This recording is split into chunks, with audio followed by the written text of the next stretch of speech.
힘든 시간도 있었지만 가수의 꿈이 절실했어요. KBS 1TV 아침마당에서 5연승을 거둔 데이어 TV조선 내일은 미스터트롯에 출연한 트로트 가수 신성, 본명 신동곤, 은 최근 그 어느 때보다 바쁜 나날을 보내고 있다.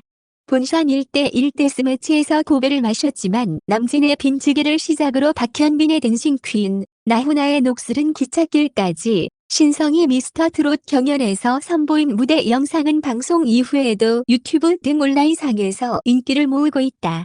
신성은 이 같은 관심 덕분에 경연을 마무리한 이후에도 방송, 인터뷰 요청이 이어지고 있다며 연신 감사함을 표했다. 신성은 2월 19일 뉴스인과 인터뷰에서 미스터트롯 출연 후 인지도가 높아졌다. 많은 분들이 알아봐 주시는 게 감사하지만 초심을 잃지 않으려고 한다. 인지도가 쌓인 만큼 더 겸손해야 한다고 생각한다. 아침마당에서 우승한 이후에도 절대 초심을 잃지 않는 가수가 되겠다는 말씀을 드렸는데 그 약속을 지키려고 한다고 말했다. 가장 기억에 남는 무대로는 현역부 장민호, 이명웅, 영기, 영탁, 신인선 등과 함께한 박현빈의 댄싱 퀸 무대를 꼽았다. 현역부 드림팀으로 불릴 정도로 출중한 실력을 보유한 이들은 춤을 곁들인 신나는 트로트 무대로 모든 마스터들에게 하트를 받아 3라운드에 진출했다. 고생을 많이 했던 만큼 기억에 많이 남는 무대예요. 태어나 한 번도 라틴 댄스를 춰보지 않았는데 댄싱 퀸 무대를 준비하며 처음으로 도전해보았어요. 안무가 선생님에게 뻣뻣하다고 많이 혼났죠. 웃음, 동작을 자꾸 틀리기도 했고 제가 있어야 할 위치에서 자꾸 벗어나 지적을 많이 당했어요. 댄서분들과 함께 춤을 춰야 하는 것도 어색했고요. 그래도 제가 실전에 강해요. 동작, 표정 하나하나 놓치지 않고 잘 보여드리고 싶어 최선을 다했어요. 남진의 빈지게 무대 이후 눈물을 보였던 이유도 밝혔다.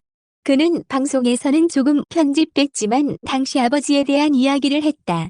아버지가 뇌졸중도 있고 갑상선암 수술도 받으셨다. 당시 교통사고를 당해 병원에 입원 중인 상태라 그 이야기를 했다. 경연을 준비하던 당시에도 계속 병원을 왔다 갔다 했다. 무대를 준비하며 아버지 생각이 많이 났고 그래서 인터뷰를 제대로 못할 정도로 눈물이 나더라고 털어놨다.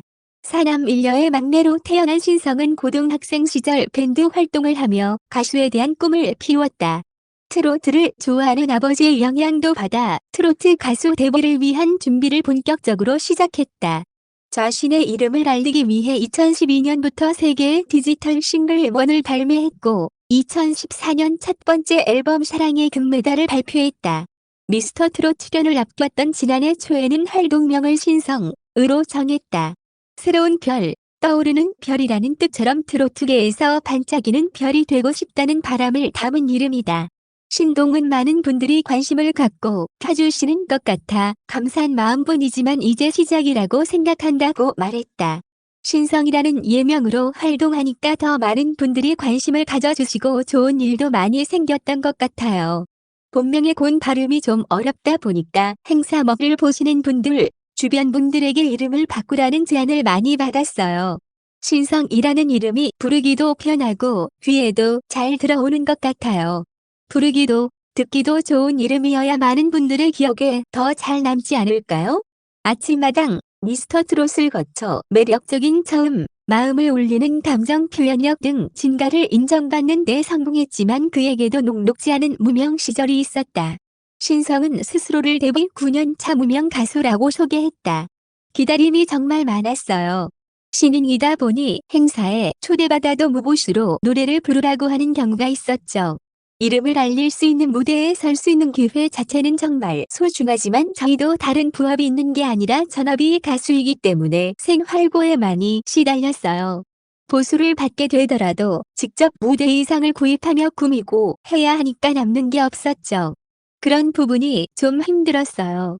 행사에 가도 대우받는 인지도 있는 가수들과 달리 신인, 무명 가수들은 무시당하는 경우가 많았고 그래도 트로트에 대한 꿈이 너무 절실했어요. 20대 때 직장 생활을 하면서도 부모님 몰래 오디션을 다녔는데 상 받은 게 소문이 나서 결국 부모님께 들켰죠. 부모님은 연예인의 길이 쉽지 않다는 걸 아니까 좀 더 평범하게 살길 바라셨던 것 같아요. 아버지가 편찮으시고 아들이 돈벌이를 제대로 못하니까. 여러모로 초반에는 부모님 반대가 심했는데 꿈을 포기할 수 없어 1년의 유효기간을 달라고 했어요. 아침마당 우승은 제게 전화위복이 됐어요. 신성의 롤모델은 나훈아다. 각종 행사와 방송 무대에서도 홍시, 18세 순위, 두 줄기 눈물, 녹슬은 기찻길 등 나훈아의 히트곡을 불러왔다. 신성은 선생님 노래는 한 번을 듣든 1000번을 듣든 계속 듣고 싶다. 나훈아 선생님, 남진 선생님 등 선배님들의 공통점은 노래를 아무리 들어도 질리지 않는다는 것이라며 유튜브를 통해 무대 영상을 자주 찾아본다. 한 소절 한 소절에 담겨있는 감정을 표현하는 방법이 굉장히 뛰어난 선생님들이다. 그분을 롤모델로 삼아 나도 듣는 분들의 심금을 울릴 수 있는 가수가 되고 싶다는 꿈을 꾸게 됐다고 밝혔다. 나훈아가 직접 기획, 준비 중인 오디션에도 지원했다. 신성은 나훈아 선생님이 후배 가수들을 발굴하는 오디션을 준비하고 계시더라. 오랫동안 꿈꿔온 롤모델 선생님이기에 도전해보고 싶어 지원을 해놓은 상태라며 오디션을 볼 수 있는 기회가 왔으면 좋겠다. 꼭 연락이 왔으면 좋겠다고 말했다. 꾸준히 응원해준 시청자들과 팬들을 향한 감사 인사도 잊지 않았다. 신성은 일단 신성이라는 이름 두 글자를 기억해주시고 떨어졌지만 지금까지도 응원해주시는 팬분들과 시청자들에게 정말 감사드린다. 여기서 절대 좌절하지 않고 더욱 설 수 있는 가수로 거듭나겠다는 말을 전해드리고 싶다. 좋은 노래, 좋은 무대로 꼭 보답해드릴 테니 앞으로도 지켜봐 주시고 기다려 주시면 감사하겠다고 전했다.